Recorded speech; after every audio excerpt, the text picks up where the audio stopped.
अनूपपुर जिले के कोदमा के आसपास NH 43 के निर्माण के लिए अधिग्रहित की गई किसानों की भूमियां 2 वर्ष पहले केवल 2 किसानों को दी गई थी। मुआवजे की राशि जहां पर शेष लगभग 2 दर्जन से अधिक किसान मुआवजे के लिए काट रहे हैं चक्कर। किसानों ने जल्द निराकरण न करने पर NH 43 पर परिजनों सहित चक्काजाम करने और आत्मदाह करने की बात कही है।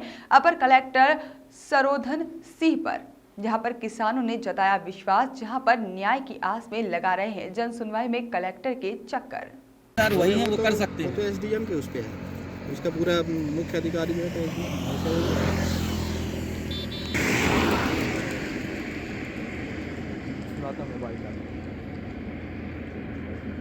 जुड़ सकूँ। अच्छा, यहाँ ये जमीन अधिग्रहण का मामला है जिसमें आप लोगों को मुआवजे की राशि अभी तक नहीं मिल पाई है। नहीं मिल पाई था, है ना। कब ये जमीन अधिग्रहण की गई थी और अभी तक कितने और किसान हैं जो कि इस प्रकार की त्रासदी झेल रहे हैं? नहीं मिली जी, नहीं मिली। कितने और लोग हैं जिनको अभी नहीं मिला है? बहुत हैं अभी। अच्छा, कितना साल हो गया ये? 4 साल करीब, 4 साल। 4 साल हो गया जी। कितनी ज़मीन है यहाँ पर आपकी जो फंसी हुई है? ये कम से कम न होगी कि 30 के लगभग होगी ऐसे। 30 एकड़? डिसमिल करीब। 30 डिसमिल। अधिग्रहित हुई है। अच्छा, तो कितना पैसा आपको मिलना था? ये 15 करीब ऐसे कुछ था। 15 लाख के आसपास। हाँ ऐसे। अच्छा, अभी अधिकारी लोग क्या बोल रहे हैं? अरे वो यही बोल रहे हैं कि अभी आया ही नहीं हम अब क्या करता। जाते SDM के पास भी वो भी कहीं नहीं, अब हम चले आते थे। आप लोग गए हैं मतलब कई बार? हाँ कई बार गए साहब, लेकिन बार बार आप हाँ, लोगों बस को बस डेट दे दिया जाता है। जी। अभी आगे आप लोग यहाँ आप लोगों के पास क्या ऑप्शन है और कमाई धमाई कैसे चल? बस इसी से यार चलता रहा हमारा, खेती से। खेती से चलता था। हाँ। तो अभी तो आप खेती भी नहीं कर पा रहे हैं? अब नहीं पा रहे हैं, अब क्या करें बताओ। तो घर खर्च कैसे चला रहे हैं? अब कैसे अब होगी, अब चला रहे हैं कैसे मैं सब क्या करें साहब। अच्छा, आगे क्या प्लानिंग है आप लोगों की? यही प्लानिंग है कि जो अगर हो गया तो अगर दे देते तो ठीक है, तब क्या बताएं हम अब इसके आगे। NH 43 है सर, जो उसके बगल में भी बहुत सारे लोगों को मुआवजा जो नहीं मिल पाया सर, उसमें क्या प्रावधान चल रहा है?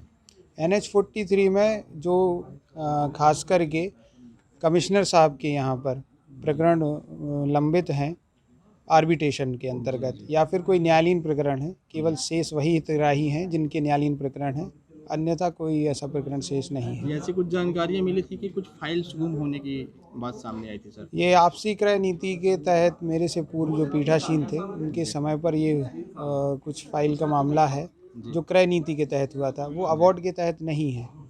जो क्रय नीति के तहत जो शेष लोग रह गए थे, और उस पर बहुत जल्द कलेक्टर महोदय के द्वारा जो निर्देशित किया जाएगा उसके तहत वो कार्रवाई की जाएगी। अभी लगभग 31 या 32 ऐसे लोग हैं सर जिनको मतलब अभी पैसा नहीं मिला है, जो मुआवजे की राशि है। हाँ, वो क्रय नीति के तहत होंगे। वो जो संबंधित फाइल है वो कलेक्टर महोदय के संज्ञान में है, वहाँ से जो निर्देश प्राप्त होंगे उसके तहत कार्रवाई होगी। नाम है आपका? शुभ नाम मेरा ज्ञान सिंह है महोदय। अच्छा, यहाँ पे जमीन के मुआवजे से संबंधित बहुत दिनों से बात अटकी हुई है। जी जी। ऐसी जानकारी मिली है कि लगभग 31 किसानों की यहाँ पे भूमि अधिग्रहित की गई थी, जिसमें से केवल 2 किसानों को मुआवजा वितरण किया गया है और बाकी के 29 किसान अभी भी मुआवजे से वंचित हैं। क्या है पूरा मामला?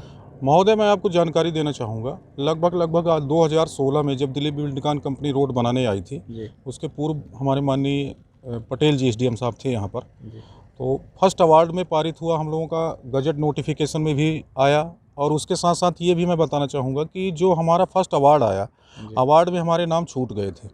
जो छूटे हुए किसान हैं, लगभग 27 किसान वर्तमान में स्थिति में छूटे हुए हैं, जिनका अवार्ड में पारित होने के बाद रोड का एंगल चेंज हुआ। एंगल चेंज होने के बाद क्या हुआ कि रोड का अलाइनमेंट जब दूसरी तरीके से आया, उसमें जो छूटे हुए अवार्ड थे, माननीय पटेल साहब बोले कि बाद में हो जाएगा। उसके बाद एक SDM हमारे साहब और आए, फिर माननीय नागदेवे साहब आए, मिलिंद नागदेवे साहब। मिलिंद नागदेवे जी ने हमारे जितने छूटे हुए किसान थे उन्होंने अवार्ड पारित किया क्रय नीति के तहत। अच्छा। और माननीय कलेक्टर साहब का आदेश था कि क्रय नीति के ही जो छोटे हुए किसान होंगे, छूटे वाले, उनका क्रय नीति के तहत लिया जाएगा। क्रय नीति के तहत हमारा अवार्ड पारित हुआ, हमारा पैसा भी आ गया 2,23,00,000 रुपए मुआवजा भुगतान के लिए, जिसमें 27 किसान थे।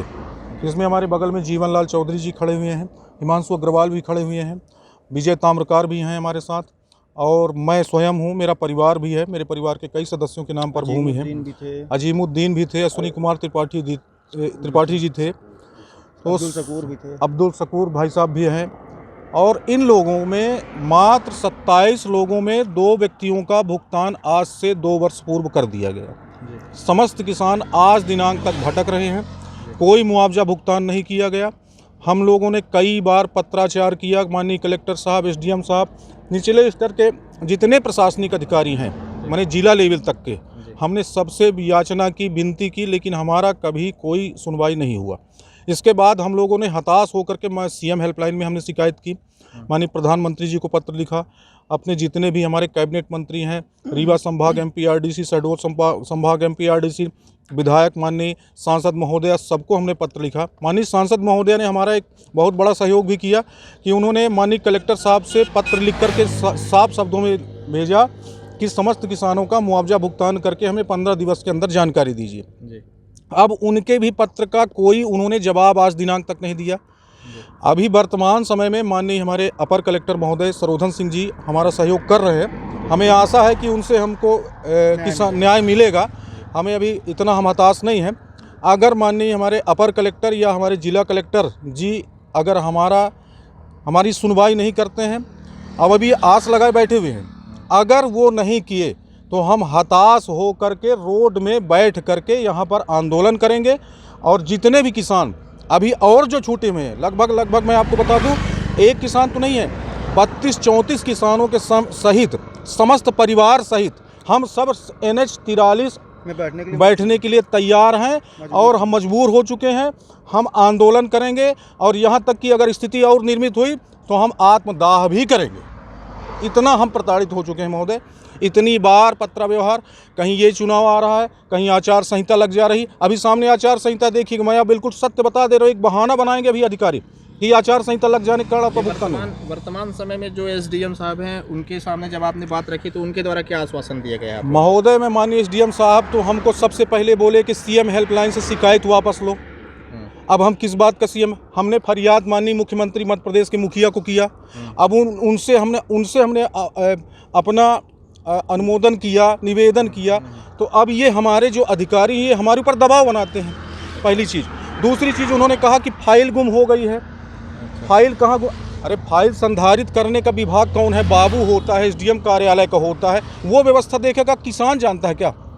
अब हमको ये थोड़ी पता है कि माननीय पूर्व एसडीएम साहब मिलिंद नाग देवी जी फाइल लेके चले गए, कि कोई पटवारी फाइल रखा है, कि कोई यहाँ बाबू रखा। हमको किस बात की जानकारी? ये आपकी विभागीय सिस्टम है। आप किसानों को, माननीय सरोधन सिंह जी ने, माननीय अपर कलेक्टर ने यहाँ तक कहा कि मैंने किसानों को कैंप लगा करके मुआवजा भुगतान किया है। अच्छा, देखिए हमको ये आश्वासन मिला उनसे, हमारे प्रति उन्होंने सहानुभूति रखी है।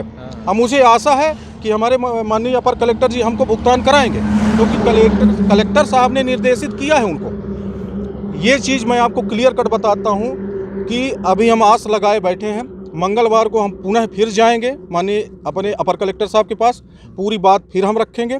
अगर इसके बाद ऐसी स्थिति हुई कि अब मुआवजा नहीं मिल रहा है हमारे प्रशासनिक अधिकारियों की तरफ से, तो फिर भैया हम अब बहुत हताश हो चुके हैं। अंततः आप लोग आंदोलन करेंगे हुजूर। हम साहब आपको बता दें, जितने हमारे पत्रकार बंधु हैं, मीडिया बंधु हैं, हम सबको बुलाएंगे। सबकी उपस्थिति में पूरे किसान, समस्त परिवार, माताएं, बहनें, जितने हमारे सदस्य होंगे, समस्त किसान हम रोड में बैठने को तैयार हैं।